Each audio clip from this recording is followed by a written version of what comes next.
Shalom Bapak Ibu, Saudara-saudari yang saya kasih dalam Tuhan dimanapun Anda berada. Senang menjumpai Anda semua dalam situasi suasana Paskah. Dan kali ini suasana Paskah itu begitu berbeda. Tahun 2021 ini dengan cara yang super cepat memberitakan Injil bahkan sampai ke ujung bumi sekalipun. Nah, pada saat ini Bapak Ibu sekalian, saya ingin menyampaikan bagaimana perkataan Yesus itu sungguh-sungguh sangat benar. Dan perkataan Yesus itu berkuasa. Mungkin banyak orang penduduk di dunia gamang menantikan pengharapan. Mungkin melihat pandemi COVID-19 yang tidak berujung. Bahkan di Eropa sedang di lockdown kembali. Saya katakan janji Tuhan ya dan amin. Orang yang percaya kepada firman Tuhan tidak akan goyah. Apa yang Yesus katakan di dalam firman Tuhan bukan hanya di perjanjian lama, Bapak Ibu sekalian. Tuhan Yesus sendiri pun berulang kali menubuatkan kematian dan kebangkitannya. Bahkan ia sampai menubuatkan dengan rinci bahwa ia akan bangkit pada hari yang ketiga. Nah, di dalam firman Tuhan di dalam Matius 16 ayat 21 dikatakan seperti ini, sejak waktu itu Yesus mulai menyatakan kepada murid-muridnya bahwa ia harus pergi ke Yerusalem dan menanggung banyak penderitaan dari pihak tua-tua, imam kepala dan ahli Taurat, lalu dibunuh dan dibangkitkan pada hari yang ketiga. Bahkan di dalam Matius 17 ayat 23a dikatakan, dan mereka akan membunuh dia dan pada hari ketiga ia akan dibangkitkan. Wow, luar biasa Bapak Ibu sekalian. Orang tahu ya, mengerti bagaimana di ujungnya adalah kematian di dalam kehidupan di dunia ini. Tetapi Yesus sudah dinubuatkan bahwa dia sudah mengetahui bahwa kehidupannya akan dibunuh. Dibunuh tetapi dia akan mati dan dibangkitkan pada hari yang ketiga. Untuk membuktikan bahwa maut itu sudah dikalahkan. Bahwa maut itu sudah tidak ada sengatnya lagi. Banyak orang yang pada saat ini takut oleh satu hal, maut. Takut oleh satu perkara, kematian. Bapak Ibu sekalian. Nah, bagaimana kita sebagai anak-anak terang, sebagai orang yang percaya kepada Tuhan, bahwa kita bukan orang-orang yang takut karena kematian, tetapi kita takut tidak produktif ketika kita hidup. Kita takut ketika kita hidup tetapi tidak mengalami kuasa Tuhan. Kita tidak mengalami kasih Tuhan. Kita tidak produktif, kita tidak menghasilkan buah ketika kita hidup. Nah, Bapak Ibu sekalian, Paskah 2021 inilah Paskah yang berbeda. Sama sekali berbeda, Bapak Ibu sekalian. Di seluruh dunia merayakan Paskah dengan setengah hati. Bahkan mereka mungkin yang pergi ke gereja hanya tinggal sedikit saja. Dan banyak orang melakukan ibadah online. Tetapi ada sebagian orang juga tercecer tidak beribadah pada hari ini. Bagaimana dengan kita Bapak Ibu sekalian yang sedang beribadah sungguh-sungguh kepada Tuhan? Apa sih sebetulnya daripada inti daripada kematian daripada Tuhan Yesus, lalu kebangkitannya, bahwa Yesus itu sudah menaklukkan maut selama 3 hari di Hades, dan dia melakukan satu deklarasi yang disebut kata aslinya apek duamai, yaitu dideklarasikan ke dunia orang mati, kepada alam maut bahwa hei, akulah kebangkitan dan hidup. Dan Yesus berkata bahwa alam maut sudah dikalahkan. Kita akan baca firman Tuhan Bapak Ibu di dalam Markus 16 ayat yang ke-8. Markus 16 ayat yang ke-8. Saya akan bacakan bagi Bapak Ibu sekalian. Lalu mereka keluar dan lari meninggalkan kubur itu, sebab gentar dan dahsyat menimpa mereka. Mereka tidak mengatakan apa-apa kepada siapapun, juga karena takut. Wow. So much fear di dunia ini, sedang melanda ketakutan. Bahkan dengan era revolusi 4.0, era Internet of Things, banyak berita-berita yang membuat kita takut. Sometimes, kadang berita baik pun dipelintir sedemikian rupa sehingga kita nggak percaya. Bahkan kita melihat satu peristiwa demi peristiwa membuat kita menjadi takut. Apa sebetulnya yang ditakutkan oleh murid-murid Tuhan waktu itu? Apa yang ditakutkan oleh pengikut-pengikut Kristus waktu itu? Ketika kuburan Yesus terbuka, terguling batunya, itu suatu peristiwa yang mengerikan karena ada tradisi hidup di dalam ketakutan. Pada zaman itu orang-orang Yahudi hidup di bawah bayang-bayang hukum Romawi. Makanya hukuman salib itu adalah hukuman yang ngeri, di mana satu orang yang bersalah dibunuh perlahan-lahan. Dan bukan hanya Yesus seorang yang dihukum salib itu. Tetapi orang yang disalib itu dibuat terkutuk sedemikian rupa, terhina sedemikian rupa, tergantung tidak ke langit, tidak juga ke bumi, tidak napak di bumi, dan dia mengalami kesakitan perlahan-lahan. Bahkan sampai diberikan painkiller atau obat tahan sakit. Dengan apa? Asam cuka. Makanya ketika Yesus diberikan asam cuka itu, maka Yesus menolak. Dan dia benar-benar merasakan sakit yang real, penderitaan yang sesungguhnya. Tidak ada penawar. Jadi bayangan hukuman kematian melalui salib itu menjadi sesuatu yang sangat menakutkan bagi seluruh masyarakat, khususnya orang-orang Yahudi. Kedua, Yesus ini dikubur di satu kuburan, dan di mana sesuai tradisi bahwa Yesus dibaringkan di dalam gua, lalu ditutup oleh batu yang besar sekali sebagai pintu kuburan. Bukan hanya digelinding begitu saja, tapi disil itu dimeteraikan oleh semen sedemikian rupa, dan itu ada meterai daripada para penjaga, bahkan ada perwira yang memeteraikan kubur itu. Barang siapa yang merusak pintu kubur itu, hukumannya sama. Ada konsekuensi. Ada sesuatu yang menakutkan. Nah, bagaimana dengan peristiwa ketika Yesus pada hari yang ketiga dibangkitkan? Sesuai dengan apa yang dinubuatkan, sesuai dengan apa yang Yesus katakan, bahwa Yesus dibunuh dan dia menyerahkan nyawanya. Tetapi pada hari ketiga dia akan bangkit. Ini jelas sekali perkataan daripada Tuhan Yesus. Tetapi ketika peristiwa itu terjadi, Yesus tersalib di atas kayu salib, banyak pengikutnya melarikan diri ketakutan. Karena mungkin bisa terseret-seret. Mungkin mereka juga bisa terseret bahwa ini rekannya, ini kroninya, ini pengikut setianya. Mungkin bisa disalib juga. Makanya orang tercerai-berai ketakutan. Dan demikian juga ketika pada hari ketiga, ketika batu kubur itu terguling, maka orang pun merasa takut. Takut apa? Konsekuensi. Atau takut apa sebetulnya? Takut, is it real or not? Ini ada sesuatu yang real sesuai firman atau tidak? Bapak Ibu sekalian, saya baca terus dalam ayat ini.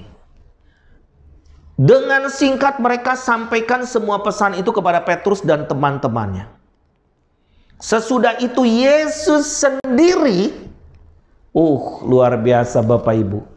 Yesus sendiri dengan perantaran murid-muridnya memberitakan dari timur ke barat berita yang kudus tak terbinasakan tentang keselamatan yang kekal itu. Maksudnya ini apa?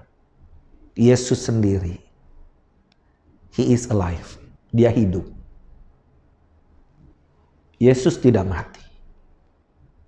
Dia mati menyerahkan nyawanya. Dan dia bangkit pada hari ketiga. Dia menyatakan kuasanya sebagai Tuhan. Dia adalah kebangkitan dan hidup. Dan dia mengatakan bahwa tidak ada alam maut yang akan menguasai anak-anak Tuhan. Makanya dia pernah berkata kepada Petrus, dia berkata, di atas batu karang ini aku akan mendirikan jemaatku, eklesiaku, di mana alam maut tidak akan menguasainya. Dan Yesus berkata, I give you the keys. Aku memberikan kamu kunci-kunci kerajaan sorga. Dan apa yang kamu ikat di bumi terikat di sorga. Apa yang kamu lepaskan di bumi terlepas di sorga. Bapak Ibu sekalian, that's the point. Bahwa sebetulnya kita sebagai manusia penuh dengan ketakutan. Manusia tidak punya pengharapan dan dunia tidak memberikan jalan keluar. Dunia menuju kehancuran, di firman Tuhan katakan.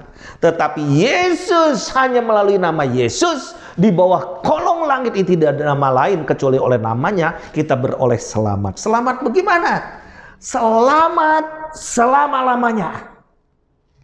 Bapak Ibu sekalian, apa yang Yesus janjikan ketika kita hidup di dalam dunia, melalui kebangkitan daripada Tuhan Yesus, bahwa barang siapa yang hidup dan percaya kepadanya, dia tidak akan mati. Maksudnya apa? Bahwa dia tidak akan takut mati. Bapak Ibu sekalian. Nah, jadi ada sesuatu yang super, luar biasa. Bagaimana sebetulnya di dalam Paskah ini ada there is a key yang benar-benar yang sudah Tuhan Yesus nyatakan bahwa dia adalah kebangkitan, dia adalah hidup, dia adalah terang, dia adalah anak domba Allah, dan dia adalah pintu. Ini luar biasa. Dialah Alfa dan Omega. Dia tahu soal waktu yang terdahulu sampai terkemudian. He is the God, He is our God. Dia adalah Tuhan dan Tuhan dari segala Tuhan, dan dialah Tuhan yang menguasai segalanya, dan dia Tuhan dari zaman dulu, sekarang, sampai selama-lamanya. Bagaimana pekerjaan Roh Kudus bekerja? Dikatakan dari timur sampai ke barat. Bapak Ibu sekalian, saya bersyukur bahwa banyak anak-anak Tuhan sekarang, hamba-hamba Tuhan diberikan paradigma yang luar biasa. Paradigma yang berbeda. Melakukan tugas panggilan Tuhan itu bukan hanya preaching, bukan hanya berkhotbah, tetapi menyatakan kasih, menyatakan kuasa, menyatakan perbuatan-perbuatan Kristus di tengah-tengah dunia, menjadi garam dan menjadi terang di tengah masyarakat. Saya bangga dengan Bapak Pendeta John semua yang berani mengambil tindakan yang tidak mudah. Bagaimana dia bisa menjadi berkat di tengah masyarakat, memberikan solusi ketika kesejahteraan kota tidak sejahtera. Dia membuat satu pengajaran yang super, yang luar biasa, bahwa kota yang kotor itulah kota yang sakit. Bahwa kita harus clean, kita harus usir semua kotor, sampah-sampah, dan dia bisa membuat bank sampah. Bagaimana sampah bisa berguna, hal yang buruk dirubah bisa menjadi baik. Bagaimana hal yang tidak berguna itu menjadi virus kotor. Bapak Ibu sekalian, tahu nggak soal sampah ini bagaimana? Coba saya cerita sedikit. Saya ini baru pulang dari Mesir. Selama 9-10 hari saya pergi ke Mesir dalam situasi yang belum normal, Bapak Ibu sekalian. Jadi saya benar-benar perjalanan ini sungguh cukup melelahkan dan juga berat dalam tanggung jawab ya, secara moral. Karena dalam situasi pandemik seperti ini banyak protokol yang dilakukan. Di Mesir, kumpul para hamba-hamba Tuhan. Bahkan kumpul tokoh-tokoh masyarakat di sana. Saya pergi dari kota ke kota. Saya biasanya di Mesir, saya pergi hanya ke Kairo. Kairo karena itu hanya lintasan aja menuju ke Yerusalem. Puluhan kali saya pergi. Tetapi kali ini saya nyusur dari kota sampai ke beberapa kota. Dan saya lihat di kota manapun banyak sampah. Sampah. Berserakan di mana-mana. Hal yang seharusnya indah jadi tidak indah. Kita merasa kok jorok sekali. Kok seperti kurang bermartabat orang buang sampah sembarangan. Kesatu, penglihatan saya gak nyaman. Kedua, security. Keamanan saya tidak aman. Kenapa? Karena sampah itu adalah tempat untuk lalat. Makanya di mana-mana ada lalat. Banyak sekali lalat. Ketika kita membuka pintu bis, lalat masuk puluhan. Sampai kita mesti usir-usir lagi. Setiap buka pintu, lalat masuk. Lalat itu apa? Setiap lalat hinggap. Baik hinggap mungkin di pipi kita, di muka kita. Apa yang dia lakukan? Dia menaruh telur. Telur lalat. Dan biasanya kalau di domba atau kambing, lalat itu biasanya ke kuping dari kuping kambing atau domba dan bertelur di situ. Makanya para gembala di sana sangat bersabar bagaimana mengantisipasi supaya lalat-lalat tidak bertelur di kupingnya. Karena akan jadi penyakit.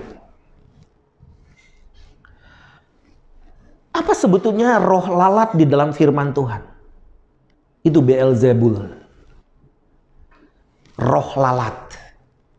Dan itu sebetulnya kita bisa cerita virus COVID dan lain sebagainya, Ebola dan lain sebagainya. Tapi tahu begitu banyak virus-virus. Virus ini virus seperti lalat karena banyak sampah-sampah. Sampah rohani juga bisa terjadi karena kita ini hanya download terus berita-berita buruk terus. Bahkan dari masa lockdown ini begitu banyak kesempatan untuk kita download segala sesuatu berita yang bahkan berita itu tidak perlu. Itu kan bisa jadi sampah rohani dalam pikiran kita. Tetapi juga secara fisik kita melihat bagaimana sampah-sampah itu ada di mana-mana, itu akan menimbulkan penyakit. Kota yang kotor akan menjadi kota yang stres. Lihat penduduknya. Lihat penduduknya. Ketika saya mulai pergi ke satu kota terakhir namanya El Minya. Di kota El Minya ini, saya merasakan begitu masuk ke kota ini kok berbeda. Ada jalur hijau di jalan-jalan. Dan saya melihat di jalan-jalan raya itu kok nggak ada plastik-plastik dan nggak ada sampah, tapi ada tempat-tempat sampah, ada tempat pembuangan sampah. Lalu saya pergi ke pertemuan di mana ada 5 gereja bersatu menunggu saya untuk melayani. 5 gereja. Dan 5 hamba Tuhannya ada di sana. Ternyata mereka 5 itu punya kesatuan yang luar biasa. Mereka rekat satu dengan yang lain.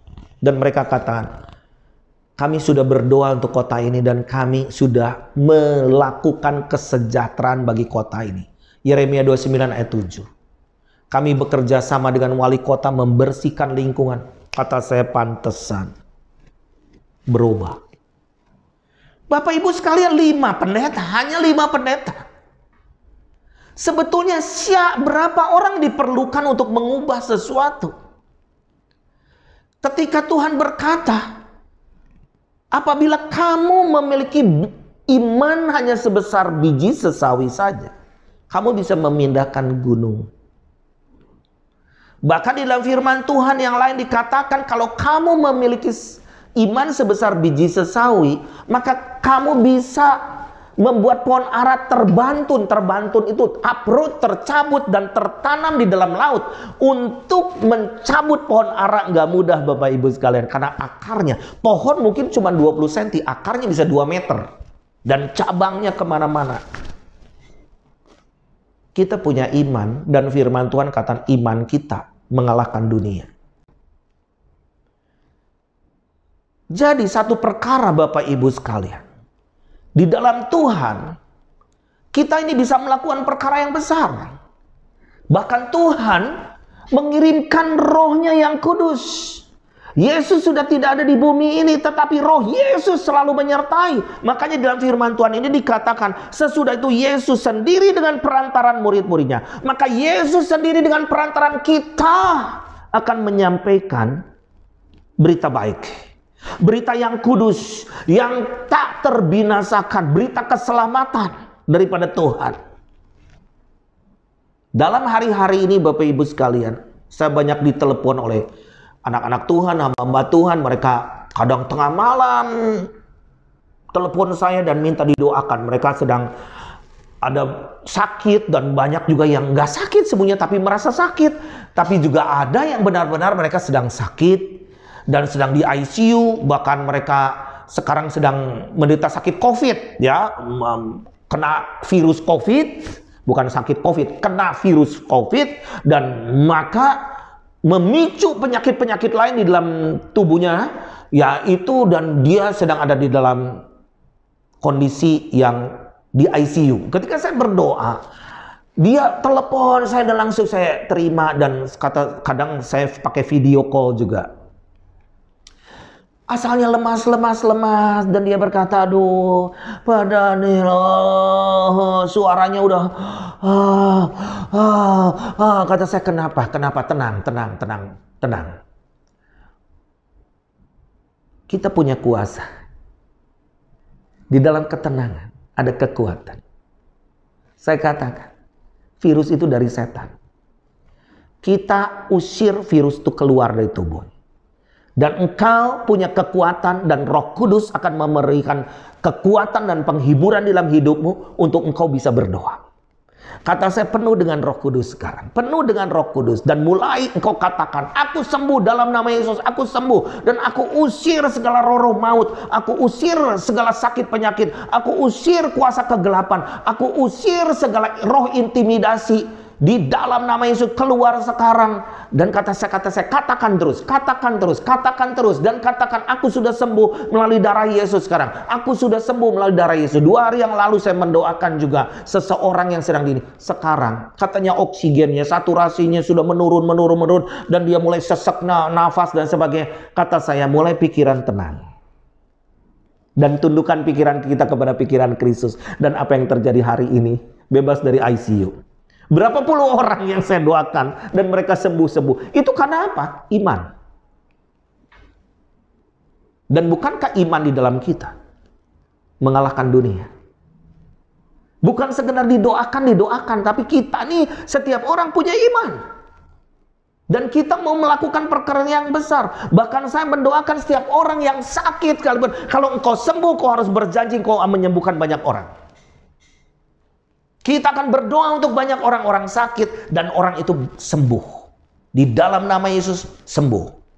Bukankah Yesus berkata di dalam firman Tuhan, di dalam kisah Rasul dikatakan, kamu akan menerima Roh Kudus, dan kamu akan jadi saksiku di Yerusalem, Yudea, Samaria, bahkan sampai ke ujung bumi. Bapak Ibu sekalian, percaya. Hadiratnya ada di tengah-tengah kita. Kuasa tanpa batas ada di dalam kita. Bagaimana waktu itu Petrus disuruh oleh Tuhan di dalam Kisah Rasul 10, mulai dari ayat 1 ya, dan seterusnya sampai ayat 20 sampai 36. Bagaimana Petrus waktu itu dia merasa dia adalah seorang rasul, dia melihat mujizat dinyatakan. Dia melihat bagaimana perkara-perkara Yesus memberi makan kepada 5.000 laki-laki dengan 5 roti 2 ikan. Dia menyembuhkan orang yang kusta, membangkitkan orang mati. Petrus saksinya. Dan Petrus juga tahu bagaimana Roh Kudus dicurahkan di loteng Yerusalem. Sampai pada saatnya di dalam Kisah Rasul 10 ayat 1 sampai 36. Petrus bermimpi bahwa ada makanan yang najis. Disuruh dia makan. Lalu dia berkata, Tuhan itu najis, aku nggak boleh makan itu. Dan Tuhan katakan, apa yang aku katakan halal, jangan engkau sebut najis. Di seberang sana, di Kaisarea, ada seorang perwira bernama Cornelius. Dia bukan orang Yahudi, tapi dia percaya Tuhan. Dia membantu banyak orang-orang Yahudi. Dia orang yang saleh dikatakan, yang cinta Tuhan mati-matian. Dan dia ingin mengundang Petrus. Maka Tuhan berkata, undanglah Petrus datang ke rumahmu. Apa yang terjadi? Petrus bingung waktu itu. Wah, kok aku harus melakukan hal ini? Karena dia katakan, aku ini seorang Yahudi, aku mengerti bahwa ini privilege to receive Jesus as the Savior. Menerima Yesus sebagai Tuhan dan Juru Selamat, dan ini privilege, hak privilege untuk orang Yahudi. Tetapi waktu itu ada orang yang menjemput, itu hamba-hamba daripada Cornelius, datang menjemput Petrus. Akhirnya dengan peneguhan daripada Tuhan, dia datang ke rumah Cornelius, seorang jental, bukan orang Yahudi. Maka ketika Petrus ada di rumah Cornelius, maka Cornelius menyembah Petrus, dan Petrus katakan, jangan menyembah aku orang biasa. Karena Cornelius melihat, he is a man of God. Dia orang yang percaya Tuhan. Dia seorang nabi Allah yang luar biasa. Dia seorang yang benar-benar melihat mukjizat Tuhan dinyatakan. Dia adalah saksi daripada Tuhan Yesus ketika Tuhan Yesus hidup di dalam dunia, melakukan banyak mukjizat yang luar biasa. Tetapi di situ Petrus merendahkan dirinya. I'm just a man. Aku hanyalah orang biasa. Dan Petrus mengalami suatu hal yang gak biasa-biasa, karena Petrus tahu ketika dia mengatakan bahwa di dalam Kisah Rasul 2 ayat 38, bahwa Petrus mengatakan, bertobatlah dan hendaklah kamu masing-masing memberi dirimu dibaptis dalam nama Tuhan Yesus untuk pengampunan dosamu, maka kamu akan menerima karunia Roh Kudus. Tetapi di dalam Kisah Rasul 10 apa yang terjadi? Cornelius dan orang-orang yang dia undang dipenuhi oleh Roh Kudus, terus dibaptis. Disitulah Petrus ngelihat suatu paradigma yang baru. Setiap orang bisa dipenuhi Roh Kudus. Setiap orang bisa dipakai Tuhan secara luar biasa. Dan ini manifestasi pekerjaan Roh Kudus dari Pentakosta ini. Apa? Bangsa-bangsa lain diselamatkan. Kita sudah diselamatkan. Kita sudah dipenuhi oleh Roh Kudus. Tugas kita, beritakanlah Injil ke segala makhluk. Saya tahu apapun yang kita lakukan melalui bank sampah, melalui pergerakan-pergerakan yang ada baik di My Home Indonesia, memberkati masyarakat, mengadopsi desa, membuat desa wisata, irigasi, membersihkan lingkungan dan lain sebagainya, bekerja sama dengan TNI, bekerja sama dengan pemerintah kota, daerah dan lain sebagainya. Itu bukan karena kita pengen aksi, tetapi kita melakukan satu tugas panggilan berbuat baik kepada semua orang. Dan orang yang dipenuhi Roh Kudus, dia tidak tahan untuk tidak memberitakan Injil. Dia tidak akan berhenti untuk berbuat baik kepada orang. Bahkan firman Tuhan katakan, kalau dia menolong orang yang sengsara, maka dia akan dibangunkan dari sakitnya, dari ranjangnya ketika dalam keadaan sakit. Maka ketika kita menolong orang yang susah, maka Tuhan berhutang kepada dia. Karena dikatakan, orang yang menolong orang yang sengsara, dia memiutangi Tuhan. Bapak Ibu sekalian, this is about the time. Ini waktunya. Paskah ini adalah hari kebangkitan bagi kita. Ada suatu kebangkitan di dalam roh kita. Kita percaya bahwa kuasa Yesus ada di dalam kita. Barang siapa yang engkau, di antara engkau yang ada yang sakit, lemah apapun, terima kuasa kebangkitan pada hari ini. Bahwa engkau akan disembuhkan oleh darah Yesus. Karena dia sudah mati di atas kayu salib dan sudah bangkit pada hari yang ketiga. Bahkan dia sudah curahkan Roh Kudusnya atas kita semua. Maka kita menjadi orang yang lebih dari pemenang. Kita akan memenangkan banyak orang bagi kemuliaan nama Tuhan. Dan kiranya kuasa Tuhan boleh bekerja atas hidup kita. Dan kita tahu day by day, meskipun dalam situasi pandemi COVID yang belum terselesaikan, percaya dan percaya bahwa Sang Immanuel, Allah menyertai kita senantiasa sampai ke akhir zaman. Tidak perlu takut, alam maut sudah dikalahkan. Tidak perlu takut, Tuhan akan mencukupi kita semua dengan segala kebutuhan. Mungkin ada shifting pada saat ini. Shifting itu apa? Peralihan. Mungkin Anda hilang pekerjaan Anda. Don't worry. Engkau minta hikmat daripada Tuhan. Mungkin engkau harus lakukan sesuatu. Kalau engkau dulu bekerja, sekarang engkau bisa mempekerjakan banyak orang. Bapak Ibu sekalian, Tuhan tidak pernah kekurangan resources. Tuhan tidak pernah kekurangan hikmat sedikit pun. Dan Dia sanggup untuk mencurahkan kuasanya atas setiap kita semua. Mari kita semua berdoa, Bapak Ibu sekalian. Bapa Sorgawi, yang penuh kasih yang kami kenal di dalam nama Tuhan Yesus. Terima kasih untuk Paskah ini. Paskah ini Paskah yang spesial. Kami tidak hidup lagi di dalam kegelapan. Dunia mengalami kegelapan, tetapi terang Tuhan itu terbit atas kami, sehingga kami boleh menjadi garam, menjadi terang. Bangkitkan roh kami, jadikan kami boleh menjadi berkat bagi banyak orang. Biar kuasa Roh Kudus akan memenuhi kami. Sang penolong, yaitu Parakletos, akan memberi kami kekuatan. Kalau ada di antara kami yang sakit, sembuhkan dalam nama Yesus. Saat ini juga aku katakan, aku sudah sembuh, aku sehat, aku kuat, dan aku menang dalam segala perkara. Dan barang siapa yang lemah, Tuhan bangkitkan kembali, kuatkan, hiburkan. Terima kasih untuk kasih setiamu. Kami tidak akan takut terhadap permasalahan apapun. Bahkan ya Tuhan, segala sesuatu akan menjadi gelap, tapi kami tahu terang Tuhan akan tetap terang. Terang Tuhan akan tetap terbit. Dan terang Tuhan ada pada kami semua. Berkati umatmu dimanapun mereka berada. Kasih setia Tuhan, anugerah Tuhan melimpah-limpah dalam kehidupan mereka. Di dalam nama Yesus kami berdoa dan mengucap syukur. Haleluya. Amin. Tuhan memberkati kita semua. Shalom, selamat Paskah semuanya.